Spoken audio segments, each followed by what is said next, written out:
Hi everyone, today we will talk about how to fix or how to solve Messenger delivered icon iOS. To know how to fix or how to solve Messenger delivered icon iOS, you should just go to settings like this. You will click. After that, in this page, you will go to apps, default apps, app settings.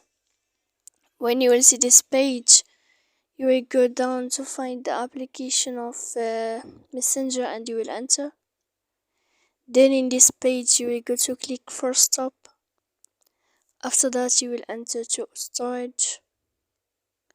When you will see this page you will click clear cache. Then you will go to click clear data. And after all that, when you will end this, you can update your application. So please don't forget to support us by like and subscribe. See you next time.